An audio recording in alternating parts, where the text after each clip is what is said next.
नमस्कार, पत्रिका टीवी में आपका स्वागत है। मैं हूं निरंजन और आप देख रहे हैं हेलो डॉक्टर का सवाल जवाब स्पेशल। आज का विषय है हड्डी रोग और हमारे आज के जो एक्सपर्ट हैं उनसे आपको मिलवा देते हैं। डॉक्टर सिद्धार्थ शर्मा हड्डी रोग विशेषज्ञ हैं। वर्तमान में आप सवाई मान सिंह अस्पताल जयपुर के हड्डी रोग विभाग में सीनियर कंसल्टेंट एवं असिस्टेंट प्रोफेसर के पद पर कार्यरत हैं। आपको करीब 17 वर्षों का अनुभव है। आपने ऑर्थो में एमएस के साथ योग का भी कोर्स किया है। आपको सिंगापुर और न्यूयॉर्क यानी अमेरिका से कई फेलोशिप मिल चुकी हैं। आप इंडियन ऑर्थोपेडिक सर्जन एसोसिएशन के लाइफ टाइम सदस्य हैं। आप नियमित रूप से रक्तदान करते हैं और दूसरों को भी इसके लिए प्रेरित करते हैं। डॉक्टर साहब, इस शो में आपका स्वागत है। नमस्कार। तो सवालों का सिलसिला शुरू करते हैं। आपका कोई सवाल है तो आप हमें व्हाट्सएप पर भेज सकते हैं। डॉक्टर से जुड़ी हुई जानकारी आपको चाहिए तो हमारा व्हाट्सएप नंबर आप नोट कर लीजिए। उस पर अपना जो सवाल है या डॉक्टर से जुड़ी हुई जो जानकारी चाहिए उसे लिखकर भेज दीजिए। पहला सवाल है, सुबह बिस्तर छोड़ते समय मेरी पीठ के नीचे नियमित रूप से दर्द होता है, साथ ही मेरी पत्नी के घुटनों में भी बहुत दिनों से दर्द रहता है। इन्हें इसका इलाज जानना है। आर के पर गनिया हैं, गुड़ियारी, रायपुर यानी छत्तीसगढ़ से। इस तरह से सुबह जब बिस्तर से उठते वक्त अगर आपको पीठ में दर्द की शिकायत रहती है तो इसका सबसे पहला कारण है तो कहीं ना कहीं आपके सोने का जो बिस्तर है वो आपकी कमर के अनुरूप नहीं है। कहने का तात्पर्य यह है कि कहीं ऐसा तो नहीं कि आपका बिस्तर कुछ ज़्यादा दबा हुआ है, तो ऐसी स्थिति में वह कमर का आकार ले लेता है और कमर का जो नेचुरल कर्व उसको बनाए रखने में आपकी कोई मदद नहीं कर पाता है।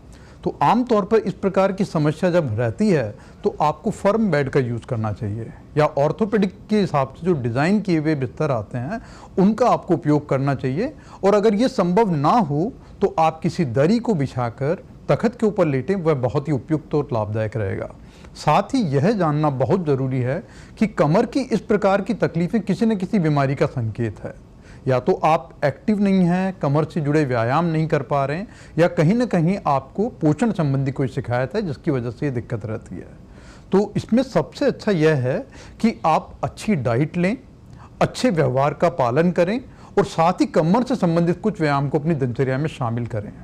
इसके उपरांत भी अगर आपको कोई दर्द रहता है तो आपको चिकित्सकीय परामर्श से परहेज नहीं करना चाहिए। आपका दूसरा सवाल आपकी वाइफ से जुड़ा हुआ है कि उनको घुटनों में तकलीफ रहती है। तो घुटनों में तकलीफ का प्रमुख कारण घुटनों में घिसाव है, और घुटनों में घिसाव अगर वजन अत्यधिक है आपका तो होने की संभावना बहुत ज़्यादा रहती है। तो उसके लिए सबसे ज़रूरी चीज़ जो है कि हम घुटने से जुड़े कुछ व्यायाम को अपनी आदतों में शामिल करें, वजन को बढ़ने से रोकें और साथ ही साथ कुछ टहलना भी शुरू करें। और इसके उपरांत भी अगर आपको किसी प्रकार का कोई दर्द रहता है तो यह आर्थराइटिस का संकेत है, जिसके लिए आपको चिकित्सकीय परामर्श लेकर एक एक्सरे जांच, जो कि बड़ी सिंपल जांच है, उसको करवाकर हम यह ज्ञात कर सकते हैं कि आपके घुटनों में कितना घिसाव है या कोई जॉइंट रिलेटेड और कोई एबनॉर्मलिटी या अपन ये कहें कि अलाइनमेंट से रिलेटेड कोई दिक्कत तो नहीं है। तो उसका निदान किया जा सकता है। उसके लिए आपको उचित चिकित्सकीय परामर्श लेना चाहिए। बिल्कुल। और डॉक्टर को आपको सारी जानकारी विस्तार से लिखकर भेजनी चाहिए। केवल एक लाइन में ये लिख देना पर्याप्त नहीं होता है कि मुझे ये समस्या है। उससे जुड़े हुए जो अन्य लक्षण हैं उनको भी बताना चाहिए। अपनी उम्र, अपने कार्य की प्रकृति वो भी लिखें। अगला सवाल है, मेरे घुटनों में कट कट की आवाज़ आती है, कैल्शियम की कमी भी नहीं है और सूर्य की धूप भी लेता हूँ, फिर भी समस्या है, उपयुक्त उपाय बताइए। एक दर्शक है। और इसी तरह का एक और सवाल है, मेरी 18 वर्षीय बेटी के पैर सीधे करने या मोड़ने के दौरान कट कट की आवाज़ आती है, कृपया इलाज बताइए। ये महेश गोयल जी का सवाल है। यह एक बहुत ही आम समस्या है कि कई बार किसी प्रकार के मूवमेंट में हमें घुटनों में आवाज़ आने की शिकायत होती है, लेकिन आवाज़ आना अपने आप में किसी बड़ी बीमारी का संकेत कभी नहीं है, इसलिए आप इससे घबराएं नहीं। हाँ, इसके साथ में होने वाले लक्षणों पे हमें ज़रूर गौर करना चाहिए। अगर आवाज़ आने के साथ साथ आपको जोड़ के हिस्से पे दर्द रहता हो, बार बार सूजन आने की शिकायत रहती हो, साथ ही कभी कभी ऐसा भी महसूस होता हो कि हम चलते जा रहे हैं और अचानक हमारा पाँव लचक खा गया है, या फिर पाँव को मोड़ते वक्त या मुड़े हुए पाँव को सीधे वक्त पाँव अगर अटकता है तो वह निश्चित रूप से किसी जॉइंट संबंधी समस्या की ओर इंगित करता है। जैसे इस प्रकार की आवाज़ आने में या इस प्रकार की समस्याएं जो मैंने आपसे अभी चर्चा की है, उसमें लिगामेंट इंजरी का रोल बहुत महत्वपूर्ण है। तो हमें वो नज़रअंदाज बिल्कुल नहीं करना है, चिकित्सकीय परामर्श लेना है और हर छोटे से छोटे लक्षण को आपको चिकित्सक को बताना है ताकि उसे जानने में बहुत आसानी रहे कि किस लिगामेंट की चोट है। अगर चिकित्सक आवश्यक समझे तो इसमें एमआरआई जांच बहुत ही सुलभता के साथ आपको ये इंगित कर देती है कि आपको इस पर्टिकुलर लिगामेंट के अंदर चोट है और उसका निदान आजकल दूरबीन या आर्थ्रोस्कोपी द्वारा बहुत ही सहजता के साथ उपलब्ध है। बिल्कुल। और दर्शकों से हम आग्रह भी करेंगे कि सोशल मीडिया पे जो डॉक्टरी की जा रही है लोगों के द्वारा, उसमें कट की आवाज़ को एक गंभीर बीमारी के संकेत या उसके रूप में बताया जाता है, शायद उस वजह से भी लोग घबरा जाते हैं। लेकिन जब हड्डी रोग विशेषज्ञ आपको सलाह दे रहे हैं तो उस पर आपको विचार करना चाहिए और सोशल मीडिया या गूगल डॉक्टरी से बेहतर है कि जो इसके विशेषज्ञ हैं, हड्डी रोग के जो डॉक्टर्स होते हैं, आप उनसे सलाह लें। अगला सवाल है, मेरी उम्र 36 वर्ष है और मुझे 4 साल से गठिया है। इस वजह से जोड़ों में दर्द रहता है जो दवाइयाँ लेने से सही हो जाता है, लेकिन दवाइयों का असर खत्म होते ही फिर शुरू हो जाता है। इनको स्थायी इलाज जानना है। हितेश सिसोदिया। अगर आपको जांच के द्वारा ये स्थापित हो गया है कि आपको गठिया है, तो ऐसी स्थिति में आपको बीमारी को समझना सबसे ज़्यादा ज़रूरी है, क्योंकि गठिया एक ऐसी बीमारी है जो आपकी बॉडी के इम्यूनोलॉजिकल रेस्पॉन्स की वजह से होती है और इसमें लक्षणों का कम होना और ज़्यादा होना एक स्वाभाविक प्रक्रिया है। जिस प्रकार से किसी बीमारी के अंदर कोई उतार चढ़ाव आता है, उसी प्रकार से गठिया में स्वाभाविक तौर से होता है कि कई बार आप लक्षणों में बहुत अधिक राहत महसूस करते हैं और कई बार आप लक्षणों में बहुत अधिक गिरावट महसूस करते हैं। पर आपको एक चीज़ ध्यान जरूर रखनी है कि गठिया का उपचार आपको जीवन पर्यंत अनवरत रूप से लेना होगा।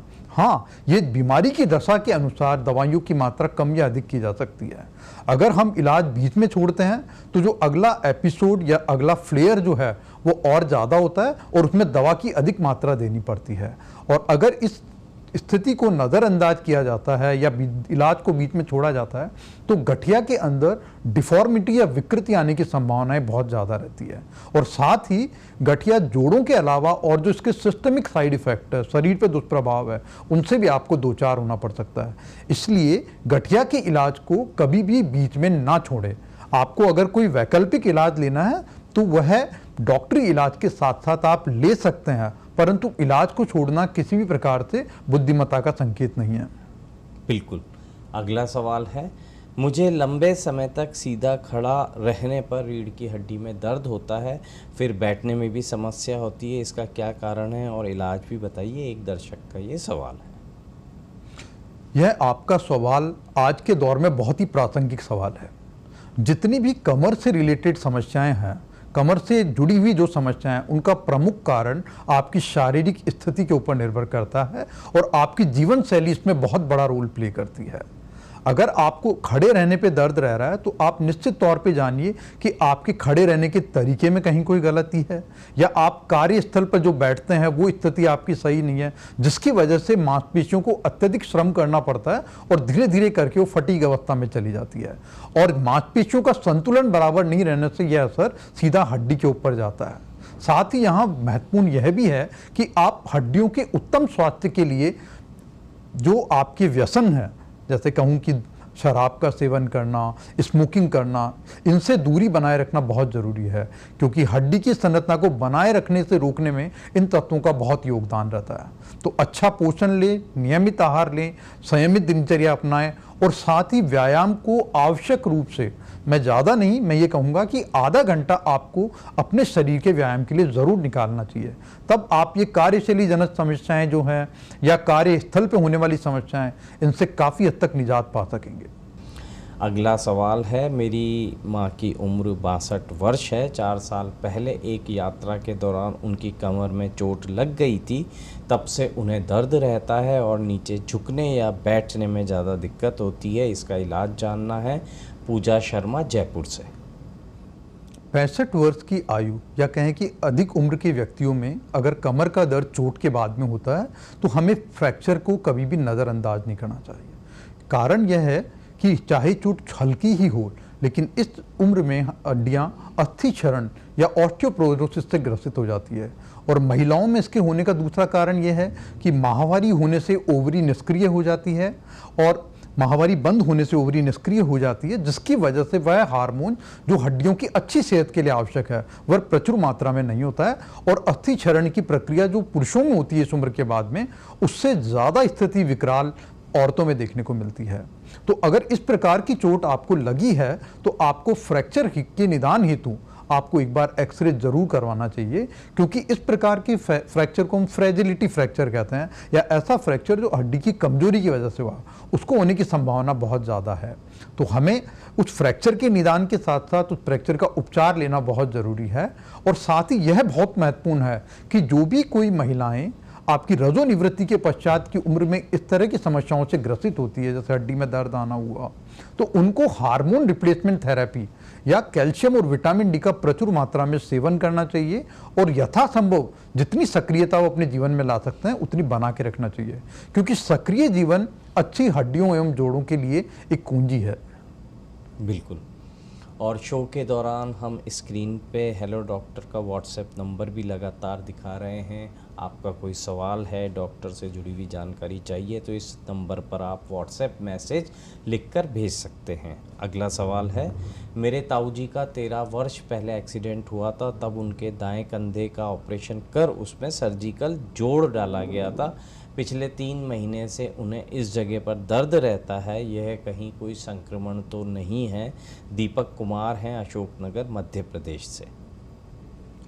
अगर कंधे की सर्जरी हुई है, जैसा आप बता रहे हैं कि जोड़ प्रत्यारोपित किया गया है और उसके बाद दर्द रहता है, तो इसका प्रमुख कारण जो निकल के आता है वह यह आता है कि आप कहीं ना कहीं दर्द की वजह से या डर की वजह से आप जो जोड़ को सक्रिय करने के लिए जो एक्सरसाइज है उसमें कहीं ना कहीं आप कोई कोताही बरत रहे हैं, क्योंकि जोड़ बदलने का फ़ायदा या किसी भी प्रकार के ऑपरेशन का पूरा फ़ायदा करने के लिए ऑपरेशन के बाद की फिजियोथेरेपी और व्यायाम अत्यधिक महत्वपूर्ण है।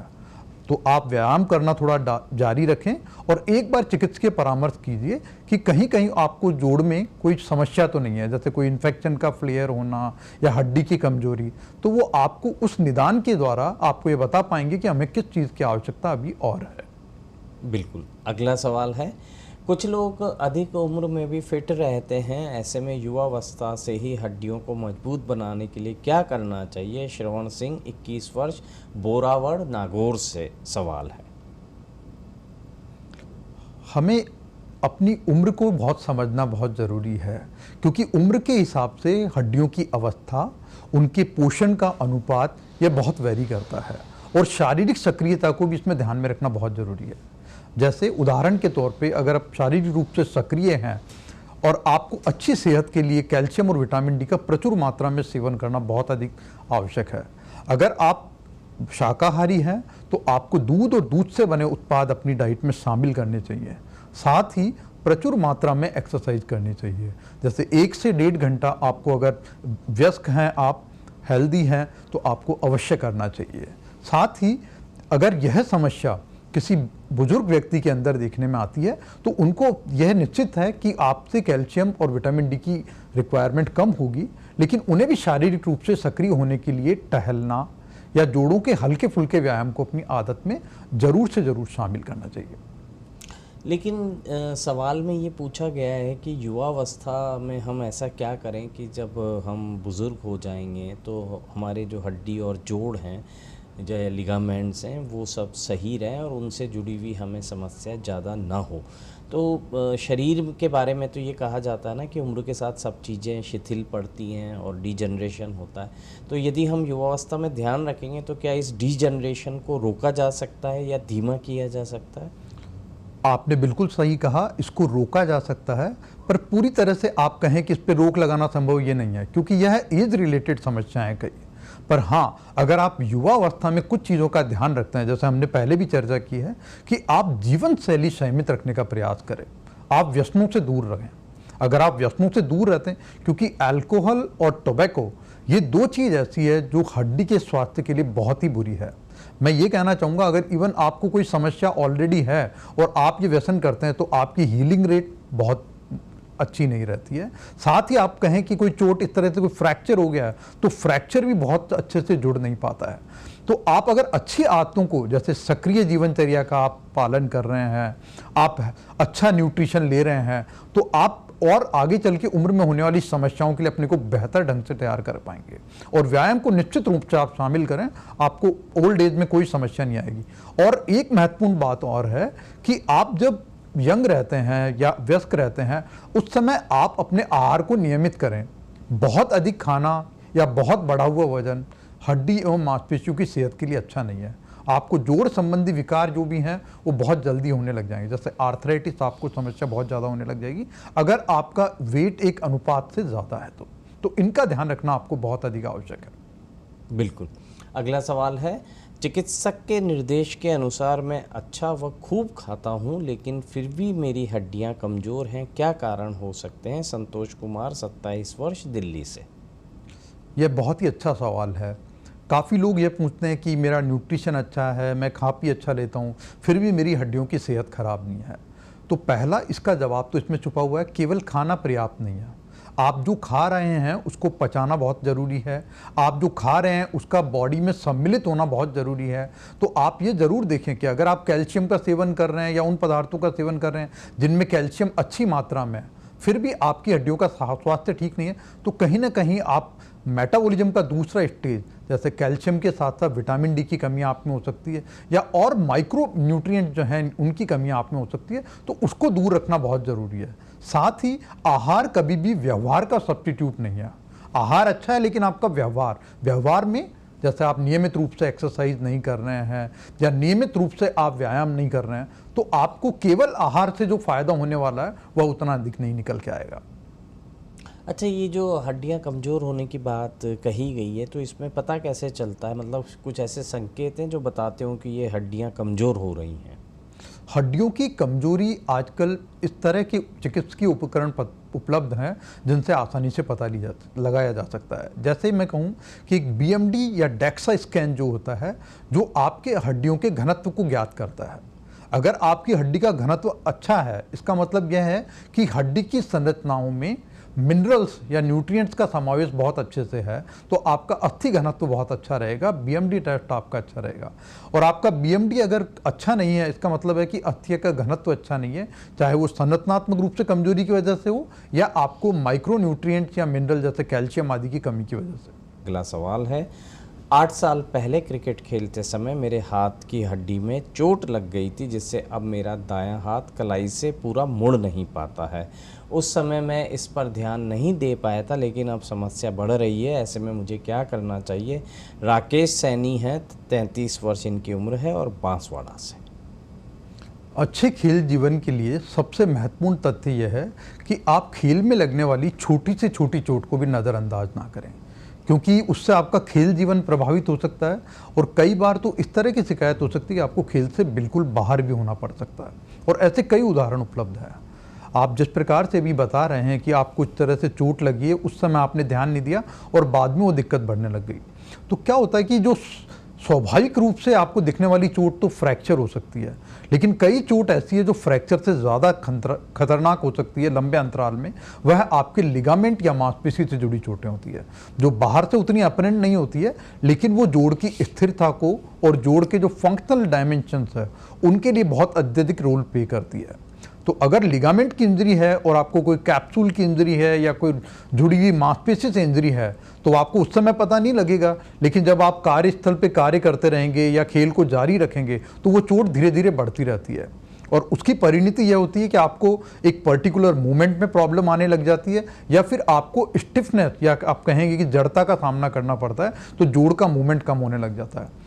पर कोई दिक्कत नहीं है, अगर आपको समस्या को समय भी हो गया है तो भी आपको चिकित्सकीय परामर्श करना चाहिए, और उसमें सबसे महत्वपूर्ण जांच एमआरआई के रूप में होगी, जिससे यह पता लगेगा कि हड्डियों के साथ साथ उनसे जुड़ी हुई मांसपेशियां या लिगामेंट का क्या स्टेटस है। अगर उनमें कोई टूट फूट है या कोई एबनॉर्मलिटी है तो वो डिटेक्ट हो जाएगी, उसका उपचार लेने से आप वापस अपने खेल जीवन को जारी रख सकते हैं। बिल्कुल। और स्क्रीन पर हम हेलो डॉक्टर का व्हाट्सएप नंबर दिखा रहे हैं। आप अपना सवाल और डॉक्टर से जुड़ी हुई कोई जानकारी चाहिए तो व्हाट्सएप मैसेज के रूप में इस नंबर पर लिखकर भेज दीजिए। अगला सवाल है, मेरी मौसी को ऑस्टियोपोरोसिस है जिससे मैं उन्हें बहुत ज़्यादा परेशान होते हुए देखती हूँ। इस बारे में पता किया तो सामने आया कि यह अधिक उम्र की ज़्यादातर महिलाओं को होता है। ऐसे में मुझे अभी से क्या सावधानी रखनी चाहिए? कविता वर्मा है, 22 वर्ष, कोटा से। आज के परिदृश्य में जहाँ जीवन शैली बुरी तरह प्रभावित हुई है, ऑस्टियोपोरोसिस की समस्या बहुत आम है। मैं कहूँगा कि हर 50 साल से अधिक उम्र वाले पुरुषों में हर 5 में से 1 पुरुष को यह समस्या है। इसी प्रकार से स्त्रियों में तो यह समस्या और अधिक है। हर 3 में से 1 स्त्री 50 वर्ष की आयु के बाद इससे किसी न किसी स्तर तक प्रभावित है। तो सबसे महत्वपूर्ण चीज़ यह है कि हम इस बीमारी को पहचानें। यह केवल उम्र की अवस्था नहीं है, ये हड्डियों के बिगड़ते हुए स्वास्थ्य का सूचक है। तो हमें बीएमडी जांच, जैसे हम चर्चा कर रहे थे, वह करानी चाहिए। साथ ही यह भी सुनिश्चित करना चाहिए ब्लड टेस्ट के द्वारा कि कैल्शियम और विटामिन डी की कहीं अत्यधिक कमी तो नहीं हो गई है। बीएमडी में अगर आपका अस्थि घनत्व कम आता है तो महिलाओं में यह बहुत आवश्यक है कि वह हार्मोन रिप्लेसमेंट थेरेपी या बाइफॉस्फोनेटिक सॉल्ट आता है, जिसका उपयोग करें, जो ओरली भी लिया जा सकता है या इंजेक्शन के फॉर्म में लिया जा सकता है, जो हड्डियों के अच्छे स्वास्थ्य को बनाए रखने में बहुत ही महत्वपूर्ण भूमिका अदा करता है। साथ ही हमें वह बात भी ध्यान रखनी पड़ेगी कि आपको अपनी अच्छी सेहत के लिए, हड्डी या मांसपेशी की अच्छी सेहत के लिए ये बहुत ज़रूरी है कि यू यूज इट और लूज इट, इस सिद्धांत पे कार्य करता है। तो आपको सक्रियता बना के रखनी है। दर्द की वजह से अगर आप कहीं बैठ जाते हैं, शारीरिक सक्रियता को कम करते हैं, तो यह बिल्कुल भी अच्छा नहीं है। दर्द को अपने जीवन में उतार लेना कदापि उचित नहीं है, क्योंकि वह शारीरिक सक्रियता को कम करेगा। दर्द रहेगा, आप चलेंगे नहीं, और नहीं चलेंगे तो आपकी हड्डियों का स्वास्थ्य और सेहत अच्छी नहीं रहेंगी। तो ऑस्टियोपोरोसिस वह तकलीफ है, इसमें अस्थि भंगुर हो जाएगी, आपको छोटा सा लगने पे ही चोट लग जाएगी, थोड़े से चलने पे ही पीड़ा होने लग जाएगी, या कमर में हमेशा दर्द बना रहेगा। तो इसको नज़रअंदाज बिल्कुल नहीं करें। इसका उचित उपचार उपलब्ध है, वह ज़रूर से ज़रूर लें। बिल्कुल। अच्छा, ये तो उम्र के हिसाब से हो गया, और जिन्होंने सवाल पूछा वो तो 22 साल की हैं, तो 22 साल में तो ये समस्या नहीं होती होगी। तो जो खान पान है, व्यायाम है, ऐसी कौन सी चीज़ें हैं जिसमें सबसे ज़्यादा इनको फ़ायदा होता है? और जैसे कमर और घुटने से जुड़े हुए भी कई सवाल थे, तो क्या ऑस्टियोपोरोसिस के कारण ये कमर दर्द की समस्या जो ये भी उसी से जुड़ा हुआ है, और घुटनों का दर्द, क्या इन सब का कोई संबंध है आपस में? बिल्कुल, आपका कहना बिल्कुल ठीक है। हड्डियों से जुड़ी समस्या है, चाहे वो किसी भी एज में आपको प्रभावित कर रही हो, किसी भी उम्र के साथ जुड़ी हुई हो, उसमें सबसे महत्वपूर्ण तथ्य यह है कि हम अपने शरीर में अस्थियों, जोड़ों और मांसपेशियों की सेहत का ध्यान रखें। सबसे महत्वपूर्ण चीज़ है पोषण से जुड़ा हुआ। आप अगर अपना पोषण सही रखते हैं, जैसे मैं कहूँ कि प्रचुर मात्रा में हरी सब्जियों का सेवन कर रहे हैं, दूध को आवश्यक रूप से आपने अपनी जीवनचर्या में शामिल कर रखा है, और जो नॉन वेजिटेरियन है उनके लिए कैल्शियम के सोर्स काफ़ी अच्छे अवेलेबल है, वो यूज में ले सकते हैं। तो जिस तरह से पोषण आपका सहयोग करेगा अच्छे स्वास्थ्य के अंदर, उसी प्रकार से एक अच्छी दिनचर्या, व्यसनों से दूर रहना आपको काफ़ी हद तक उत्तम स्वास्थ्य के लिए आपको बहुत मदद करेगा। अच्छा, आप तो योग भी आपने सीखा है और ऑर्थो योग के नाम से आप बताते भी हैं, तो हड्डियों की सेहत में योग को कैसे हम शामिल कर सकते हैं? आपका सवाल बहुत ही अच्छा है। योग एक ऐसी पद्धति है जिसको आज पूरा विश्व मान रहा है, जान रहा है और अपने परिवेश में धारण कर रहा है। हम लोगों को योग नहीं छोड़ना है। योग, मैं कहूँ कि आपको एक सार्वभौमिक व्यायाम देता है। यह केवल शारीरिक स्वास्थ्य को ही नहीं, आपको मानसिक रूप से भी प्रेरित करता है और आपको सजग बना के रखता है, जिससे आप अच्छी जीवनचर्या का उपयोग करें और समाज के लिए कुछ कंट्रीब्यूट कर पाएं। तो योग का महत्व ऑर्थोपेडिक्स में और बढ़ जाता है, हड्डी जनित समस्याओं में और बढ़ जाता है, क्योंकि योग के द्वारा आप अपने शरीर को चलायमान रख सकते हैं और हर उम्र के लिए योग उपयोगी है। ऐसा नहीं है कि कोई बच्चा योग नहीं कर सकता या बड़ा नहीं कर सकता है। हो सकता है किसी, जैसे जिम के रिलेटेड व्यायाम है या कोई पर्टिकुलर कोई एक्सरसाइज है जो पर्टिकुलर एज ग्रुप में, पर योग को हर व्यक्ति अपने जीवन में उतार सकता है। जैसे हड्डियों से जनित अपन ने समस्याएं जो डिस्कस की है, कमर दर्द रहा, जोड़ों का दर्द रहा, उसमें मामूली, जैसे मैं कहूँ कि सूक्ष्म व्यायाम बहुत लाभकारी है, जिसको बुजुर्ग व्यक्ति भी अपने आचरण में डाल सकता है। और जोड़ जितना चलायमान रहेगा उतना ही आपको इसमें मदद मिलेगी। दूसरा, अगर योग के साथ हम प्राणायाम सम्मिलित करते हैं तो एंजाइटी वगैरह, डिप्रेशन, इन सब समस्याओं से आप काफ़ी हद तक अपने आप को मुक्त कर पाएंगे। तो अच्छी नींद आपको आएगी, अच्छे स्वास्थ्य के लिए आप प्रेरित होंगे। और अगर आपने योग और प्राणायाम दोनों को समाहित कर लिया तो मैं समझ सकता हूं कि आपको हो सकता है चिकित्सकीय उपचार की भी कम से कम आवश्यकता पड़े और एक अच्छे जीवन शैली को अपनाने के लिए आप प्रेरित हो सकें। अच्छा, धूप को कहा जाता है कि भाई वो आपको नियमित रूप से धूप का सेवन करना चाहिए, तो उसके लिए बेस्ट टाइम कौन सा होता है? भारत दुनिया के ऐसे देशों में है जहां वर्ष भर सूर्य चमकता है। सौर ऊर्जा के महत्व को आप स्वास्थ्य से भी समझने की प्रयास करें। विटामिन डी आप बाहर से लेने में इतना खर्चा रहता है, इतनी वो रहती है समस्या। कुछ लोग गोली लेने से परहेज करना चाहते हैं, कुछ लोग इंजेक्शन लेने से परहेज करना चाहें। तो यह सर्वविदित तथ्य है कि विटामिन डी का संश्लेषण या उत्पादन आपका शरीर स्वयं करता है। आवश्यकता क्या है कि धूप सेवन या प्रकाश सेवन की आवश्यकता है। तो आप ये सुनिश्चित करें कि आप कुछ समय सूर्य के प्रकाश का आनंद लें, उसकी अनुभूति लें, ताकि आपको विटामिन डी से जनित जो समस्याएं हैं उन समस्याओं से दो चार नहीं होना पड़े। समय क्या रहना चाहिए? हाँ, धूप किस धूप समय सेवन में? के लिए ऐसा नहीं है कि आप चिलचिलाती धूप में बैठ जाएं तो उससे आपको सन रिलेटेड प्रॉब्लम्स हो सकती हैं। पर हाँ, जहाँ प्रकाश प्रचुर मात्रा में है वहाँ आपको जरूर रहना चाहिए। दिन के कुछ हिस्सा आपको वहाँ जरूर बिताना चाहिए। और सर्दियों में तो ये धूप सेवन और अधिक लाभकारी होता है। बिल्कुल। तो डॉक्टर सिद्धार्थ शर्मा जी को हम धन्यवाद कहेंगे, उन्होंने दर्शकों के सवालों के जवाब दिए और ज़रूरी एहतियात के बारे में बताया। आपका कोई सवाल है, डॉक्टर से जुड़ी हुई जानकारी चाहिए, तो शो के दौरान दिखाए गए हमारे व्हाट्सएप नंबर पर मैसेज लिखकर भेज दीजिए। हेलो डॉक्टर में आज के लिए बस इतना ही। कल फिर मिलेंगे। देखते रहिए पत्रिका टीवी और रखिए अपनी सेहत का ख्याल। नमस्कार।